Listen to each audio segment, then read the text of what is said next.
भारत के बहुत ही कर्मठ हमारे होम मिनिस्टर, गृह मंत्री आदरणीय अमित भाई शाह,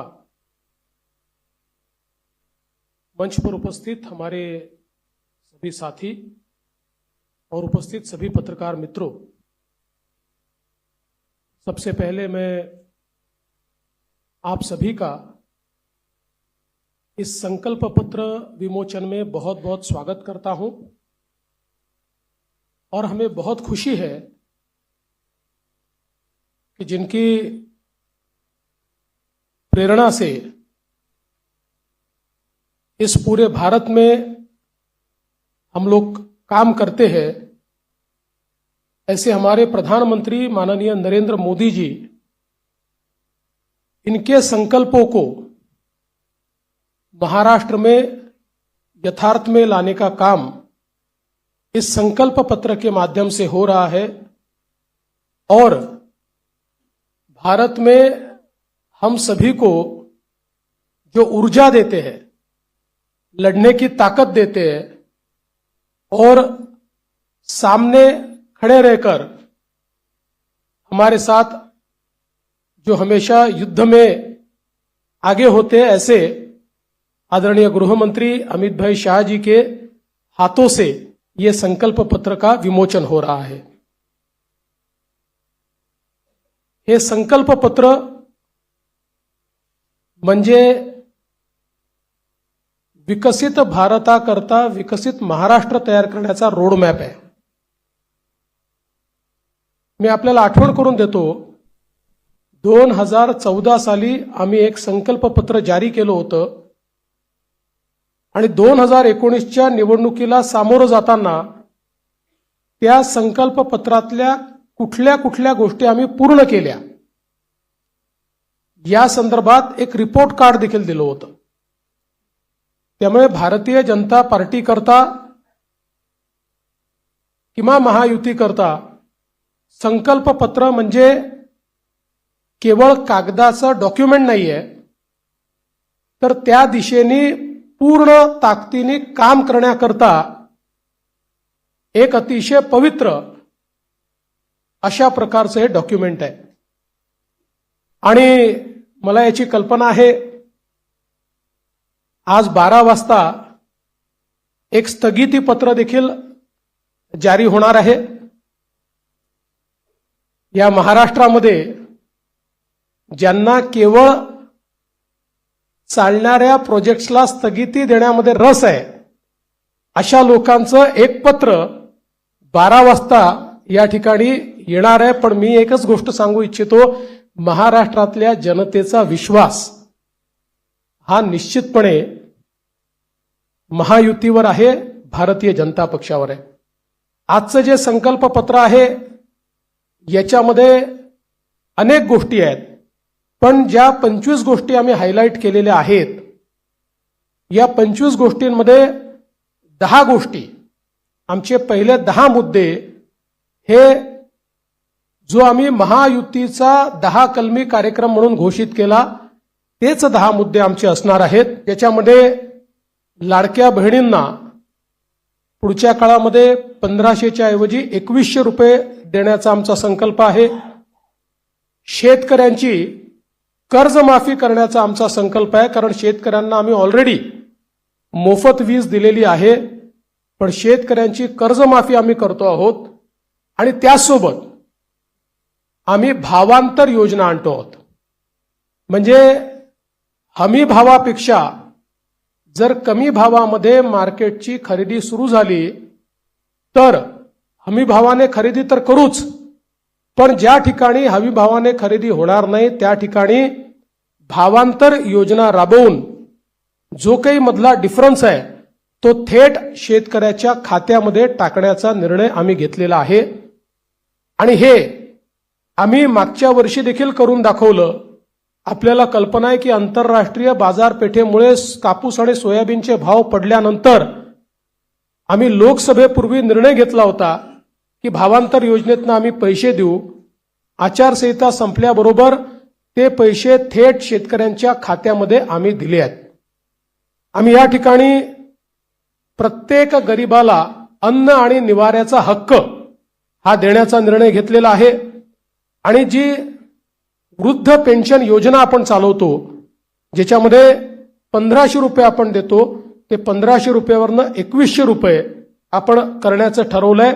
किंबहुना अशा प्रकारच्या सहाय्यतेच्या जेवढ्या योजना आहेत, मागच्या काळामध्ये महायुतीच्या सरकारने 1500 रुपये केले होते, ते 1500 रुपयाचे 2100 रुपये आता पुन्हा महायुतीचं सरकार आल्यानंतर आम्ही त्या ठिकाणी करणार आहोत. यासोबत ज्या जीवनावश्यक वस्तू आहेत त्यांचे भाव स्थिर ठेवण्याकरता आम्ही त्या ठिकाणी मार्केट इंटरव्हेन्शन करणार आहोत. येत्या काळामध्ये 25 लाख रोजगाराची निर्मिती ही महाराष्ट्रामध्ये करण्याचं लक्ष्य आम्ही ठेवलंय. आत्ता ज्या गतिशीलतेनं महाराष्ट्रामध्ये औद्योगिकरण होत आहे आणि एफडीआय मध्ये देशाच्या 52% एफडीआय आपल्याकडे आलाय, मला विश्वास आहे की 25 लाख रोजगाराच्या संधी आम्ही तयार करू. आणि त्याचसोबत 10 लाख विद्यार्थ्यांना या ठिकाणी विद्यावेतनाच्या माध्यमातून आम्ही त्या ठिकाणी नोकऱ्या करण्याकरता किंवा त्यांना रोजगार देण्याकरता अग्रसर असणार आहोत.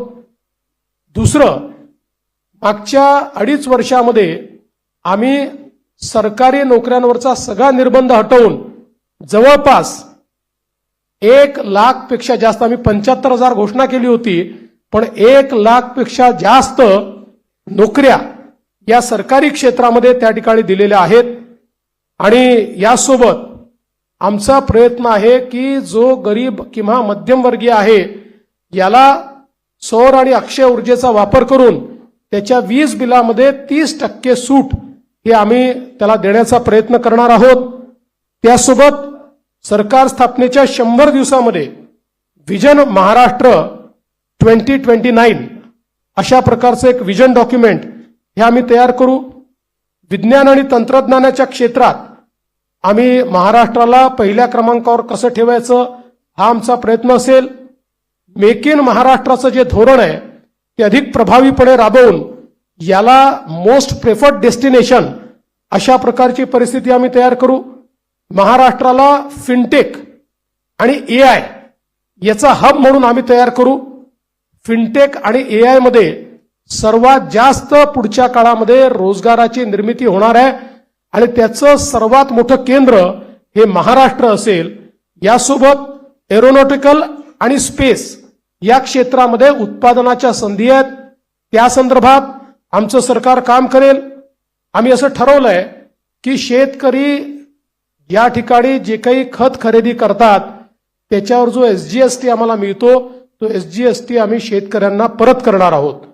त्यासोबत आम्ही शेतकऱ्यांकरता मोठ्या प्रमाणात जी मूल्य साखळी आहे ती मूल्य साखळी तयार करण्याचा आमचा प्रयत्न असणार आहे, जेणेकरून शेतमालाला त्या ठिकाणी मोठ्या प्रमाणात भाव मिळेल. 2027 पर्यंत आता महाराष्ट्रामध्ये 11 लाख लखपती निधी आम्ही तयार केलेले आहेत. 2027 पर्यंत 50 लाख लखपती निधी या महाराष्ट्रामध्ये तयार करण्याचा आमचा संकल्प आहे. अक्षय अन्न योजना ही गरिबांकरता सुरू करण्याचा आमचा संकल्प आहे. आणि या ठिकाणी महारथी म्हणजे Maharashtra advance robotic and AI training hub initiative या नावानं मोठ्या प्रमाणात लॅब्स आम्ही तयार करणार आहोत, ज्यातनं या क्षेत्रातली ट्रेन मॅनपॉवर ही आपल्या कॉलेजेसमध्ये आणि शाळेमध्ये सुरू होईल आणि पुढच्या काळात ती पूर्णपणे तयार असेल. महाराष्ट्रामध्ये कौशल्य जनगणना आम्ही करणार आहोत, स्किल सेन्सस, आणि त्या स्किल सेन्ससच्या आधारावर वेगवेगळ्या सेक्टरमध्ये कुठे इंटरव्हेन्शन करण्याची गरज आहे आणि कशा प्रकारे त्या स्किलचा वापर करण्याची गरज आहे याचा प्रयत्न आम्ही करणार आहोत. यासोबत छत्रपती शिवाजी महाराज आकांक्षा केंद्र हे आम्ही तयार करणार आहोत, ज्याच्यामध्ये कोवर्किंग स्पेसेस असतील, इन्क्युबेशनच्या सुविधा असतील, ज्यातनं स्टार्टअप्समध्ये मोठ्या प्रमाणात विद्यार्थी असो किंवा स्टार्टअप करणारे जे नवतरुण असतील या सगळ्यांना एकत्रितपणे शेअर्ड पद्धतीनं सगळ्या प्रकारच्या प्लग अँड प्लेच्या सुविधा आम्ही देऊ. त्यांना इन्व्हेस्टमेंट न करता आपला व्यवसाय हा त्या ठिकाणी सुरू करता येईल. उद्योजकांना देखील नवीन उद्योजक तयार करण्याकरता 15 लाखापर्यंत बिनव्याजी कर्ज हे देण्याचा आमचा प्रयत्न आहे. आमचे जे विविध महामंडळ आम्ही तयार केलेले आहेत विविध घटकांकरता त्यांना हे बिनव्याजी कर्ज 15 लाखापर्यंत देण्याचा आमचा निर्णय. यासोबत ओबीसी असतील, ईबीसी असतील, ईडब्ल्यू असतील, एनटी असतील, व्हीजेएनटी असतील आणि अर्थातच एससी आणि एसटी असतील, या सगळ्यांना शिक्षण शुल्क आणि परीक्षा शुल्काची प्रतिपूर्ती करायची हा निर्णय देखील या ठिकाणी आम्ही घेतलेला आहे. युवांमध्ये मोठ्या प्रमाणात फिटनेस असला पाहिजे या दृष्टीनं स्वामी विवेकानंद युवा आरोग्य आणि फिटनेस कार्ड हे आम्ही तयार करणार आहोत आणि युवांच्या फिटनेस करता एक मोठी मोहीम हातामध्ये घेऊन क्रीडा क्षेत्रामध्ये आणि फिटनेसच्या क्षेत्रामध्ये मोठ्या प्रमाणात संधी उपलब्ध करून देण्याचा आमचा प्रयत्न आहे. गडकिल्ल्यांच्या विकासाकरता प्राधिकरण हे तयार करण्याचा आमचा मानस आहे.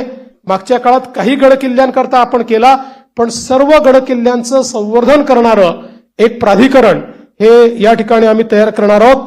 आणि ज्येष्ठ नागरिकांना प्राधान्य देण्याच्या दृष्टीनं एक ज्येष्ठ नागरिकांसाठी विविध सेवा देणारं धोरण. आज आपल्याकडे आपण अनेक सेवा देतो, पण त्या सगळ्या ज्या सेवा आहेत या सेवांचं एक एकत्रित धोरण हे तयार करण्याचा आमचा प्रयत्न आहे. एकूणच जर आपण विचार केला तर प्रधानमंत्री महोदयांनी आपल्याला जो काही संदेश या ठिकाणी दिलाय की गरीब, शेतकरी, महिला आणि युवा हे जे 4 घटक आहेत जे विकसित भारत तयार करणार आहेत, या 4 घटकांना समोर ठेवून आणि त्यांच्यासोबत सिनियर सिटीजन्सला सोबत ठेवून सर्व जाती धर्माचे लोक हे या ठिकाणी आमच्या योजनांमुळे लाभान्वित होतील अशा प्रकारचं एक संकल्पपत्र तयार केलंय. जे मूळ आमचं डॉक्युमेंट आहे याच्यामध्ये सगळ्या क्षेत्रांचा रोडमॅप देखील आम्ही दिलेला आहे. त्या क्षेत्रांमध्ये काय होणार आहे हे देखील आम्ही सांगितलेलं आहे. आत्ता मी त्यातले फक्त 25 हायलाइट आपल्याला सांगितलेले आहेत. आपण जर आमचं पूर्ण डॉक्युमेंट वाचलं तर याच्यामध्ये कुठलंही क्षेत्र सुटलेलं नाही.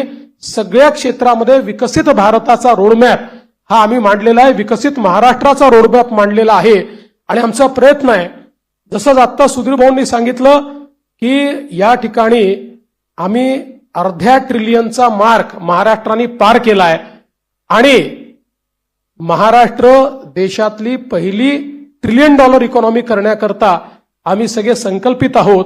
या दृष्टीनं ह्या संकल्पपत्र आम्ही तयार केलाय. हे संकल्पपत्र तयार करण्याकरता सन्माननीय सुधीरभाऊ मुनगंटीवार आणि विनयजी सहस्त्रबुद्धे यांच्यासोबत ज्या टीमने काम केलं त्या टीमचं मी मनापासून आभार मानतो. खूप जवळपास महिने, 1.5 महिने, 2 महिने एक मोठी प्रक्रिया राबवून त्यांनी या ठिकाणी हे संकल्पपत्र केलेलं आहे आणि 2029च्या निवडणुकीला जेव्हा सामोरे जाऊ त्यावेळी या संकल्पपत्रासोबत एक रिपोर्ट आम्ही देऊ की या संकल्पपत्रात काय सांगितलं होतं आणि आम्ही काय काय पूर्ण केलं, अशा प्रकारचा रिपोर्ट देखील आम्ही आपल्या समोर ठेवू. खूप खूप धन्यवाद.